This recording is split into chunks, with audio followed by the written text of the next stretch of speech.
ಕೂಲಿಕಾರರಂತಲ್ಲ, ದುಡ್ಡು ತಿನ್ನುವಂಥವ್ರಲ್ಲ, ಅವ್ರು ಯಾರೂ ಆಯ್ಕೆ ಆಗಿಲ್ಲ. ಇವ್ರು ಬರಬೇಕಾಗ್ಯದ, ನಮಗೆ ಇವರು ಸಂಘಟನೆ ತಿಳ್ಕೊಂಡು ಹೇಳಬೇಕಾಗ್ಯದ, ಈ ದೇಶದ ಅನೇಕ ಸಮಸ್ಯೆಗೆ ಸಾಲ್ವ್ನೆಸ್ ಕೊಡಬೇಕಾಗ್ಯದ.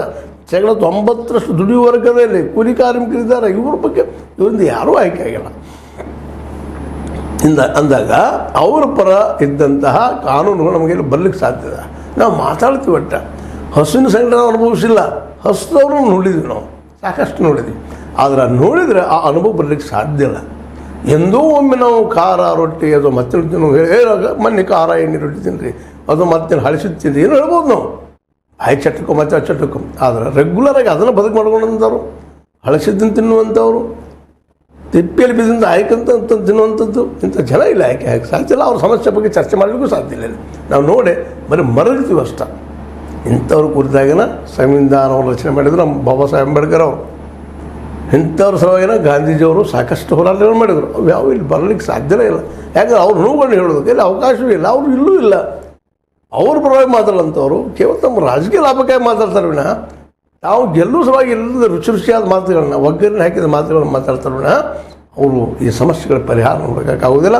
ಹೀಗಾಗಿ ಕಳೆದ ಈ 75 ವರ್ಷಗಳಲ್ಲಿ ಕೇವಲ ಅಲ್ಲಿ ಬಂಡವಾಳಶಾಹಿಗಳು, ದುಡ್ಡಿದ್ದಂಥವರು, ಜೊತೆಗೆ ಈಗಂತ ಕಾರ್ಪೊರೇಟರು ಇವರ ಸೇರಿಕೊಂಡಿದ್ದಾರೆ. ಮೊದಲು ಅಪರಾಧ ಹಿಂದೆ ಉಳ್ಳವರು 141 ಮಂದಿ ಏನಪ್ಪ ಅಂದ್ರೆ ಅಪರಾಧ ಹಿನ್ನೆಲೆಯವರು ಇದ್ದಾರೆ.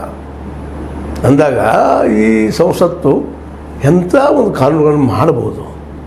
ಈಗ ಅದು ಏನು ಮಾಡಿದ ಅವು ಅಮೆಂಡ್ಮೆಂಟ್ ಎಲ್ಲ ಅಭ್ಯಾಸ ಮಾಡಿ ನೋಡಿದಾಗ ಈ ಜನರ ಪರವಾಗಿ ಈ ನಮ್ಮ ಏನಪ್ಪ ಅಂತಂದ್ರೆ ಕಾನೂನು ರಚನೆ ಆಗ್ತಾ ಹೊರಟಿದ್ದಾವೆ. ಅದಕ್ಕಾಗಿ ಇವತ್ತು ಈ ಚರ್ಚೆಗೆ ತೆಗೆದುಕೊಂಡಿದ್ದ ಮುಖ್ಯ ಉದ್ದೇಶ ಅಂದರೆ ಈ ಅಪರಾಧಗಳ ಹಿನ್ನೆಲೆಯಲ್ಲೇ ಈ ಅಶಿಕ್ಷಣ PUC ಒಳಗೆ ಓದಿದ್ರೆ ಅಶಿಕ್ಷಿತರನ್ನ ನಾವು ಅಂಥ ಜ್ಞಾನಿಗಳಂತಲ್ಲ ಆಗಿರ್ಬೋದು, ಬದುಕಿನ ಅನುಭವದಿಂದ ನೋವಿನಿಂದ ಅನೇಕ ವಿಷಯ ತಿಳ್ಕೊಂಡಿರ್ಬೋದು. ಅದರ ಪರಿಹಾರ ಏನು ಅಂತಂದಾಗ ಮತ್ತೆ ಅಲ್ಲಿ ಕಾರ್ಯಾಂಗಕ್ಕೆ ಹೋಗ್ಬೇಕಾಗ್ತದೆ.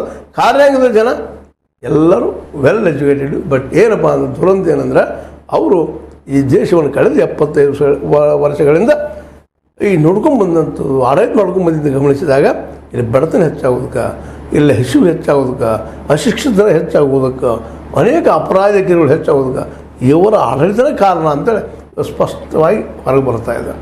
ಯಾಕಂದ್ರೆ ಈ ರಾಜಕಾರಣಿಗಳಿಗೆ, ಜನರಿಂದ ಆಗಿರುವಂಥ ರಾಜಕಾರಣಿಗಳಿಗೆ ಅನೇಕ ವಿಷಯಗಳು ಸಂವಿಧಾನದ ಬಗ್ಗೆ ಗೊತ್ತಿರೋದಿಲ್ಲ, ಆಡಳಿತದ ಬಗ್ಗೆ ತಿಳುವಳಿಕೆ ಇರುವುದಿಲ್ಲ. ಅವರನ್ನು ದಿಶಾವರ್ ಮಾಡುವಂಥದ್ದು, ಆಡಳಿತ ತಪ್ಪಿಸುವಂಥ ಕೆಲಸವನ್ನು ಈ ಜನ, ಕಾರ್ಯಾಂಗದ ಜನ, IAS, ಅದ್ರ ಜೊತೆ ನಾವು ಕರ್ನಾಟಕದ KS, ಮುಂದೆ IPS, ಇವೇನು ಜನ ಪ್ರತಿ ವರ್ಷ ಆಯ್ಕೆ ಆಗ್ತಾರೋ ತಮ್ಮ ಮೆರಿಟ್ ಮೂಲಕ ಈ ಜನ ಭಾಳಷ್ಟು ತಪ್ಪುಗಳನ್ನ ಮಾಡಿದರು.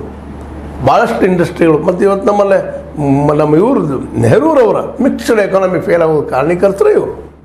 ಇವ್ರ ಕೈಲಿ ಇಡೀ ದೇಶದ ಒಂದು ಏನಪ್ಪ ಅಂತಂದ್ರೆ ಉದ್ಯಮಿಗಳನ್ನು ಕೊಟ್ಟರು, ಏನೆಲ್ಲ ಕೊಟ್ಟರು, ನಡೆಸ್ಕೊಂಡು ಹೋಗಿರಪ್ಪ ಅಂತೇಳಿ ರೆಡ್ ಕಾರ್ಪೆಟ್ ಹಾಕಿಕೊಟ್ರು, ಎಲ್ಲ ನೀವು ಮಾಡ್ರಿ ಅಂತೇಳಿ. ಇವ್ರಿಗೆ ಪೇಮೆಂಟ್ ಗಿಮೆಂಟ್ ನೋಡಿದಾಗ ಅಂದಂದು ಹೆಚ್ಚು ಮಾರ್ಕೆಟ್ ಇದು ರೂಪ ನೋಡಿದಾಗ ಮಾರ್ಕೆಟ್ದು ವ್ಯಾಲ್ಯೂಗಿಂತ ಹೆಚ್ಚಿನ ಪೇಮೆಂಟ್ ಕೊಟ್ಟರು ಇವ್ರಿಗೆ, ಅನೇಕ ಸವಲತ್ತುಗಳನ್ನು ಕೊಟ್ಟರು. ಆದರೂ ಸಹಿತ ಯಾವುದೂ ಚೇಂಜ್ ಆಗಲ್ಲ, ಅದು ಮುಂದುವರಿತು. ಇವತ್ತು ನಮ್ಮ ಮೋದಿ ಅವರು ಅವನ್ನೆಲ್ಲ ಟೀಕಾ ಮಾಡ್ತಾ ಅವತ್ತಿನ ಸರ್ಕಾರ ಟೀಕಾ ಮಾಡ್ತಾ ಬಂದರು ವಿನಃ ಈ ಅಧಿಕಾರಶಾಹಿಗಳು ತಿದ್ದು ಕೆಲಸ ಮಾಡಲಿಲ್ಲ.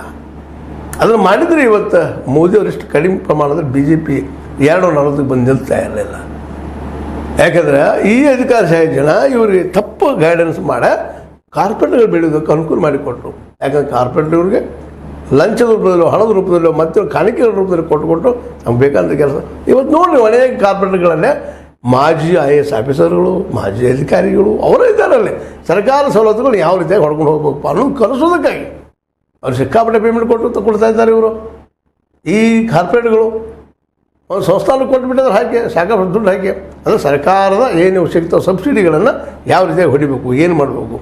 ಈ IAS ಅಧಿಕಾರಿಗಳು, ಈ IPS ಅಧಿಕಾರಿಗಳು, ಇನ್ನುಳಿದ ಅಧಿಕಾರಿಗಳು ಇವರಿದ್ದಂಥವ್ರು ಇವತ್ತಿನ ಓಪನ್ ಮಾರ್ಕೆಟ್ಗೆ ಸಹಾಯ ಮಾಡಿದ್ರು.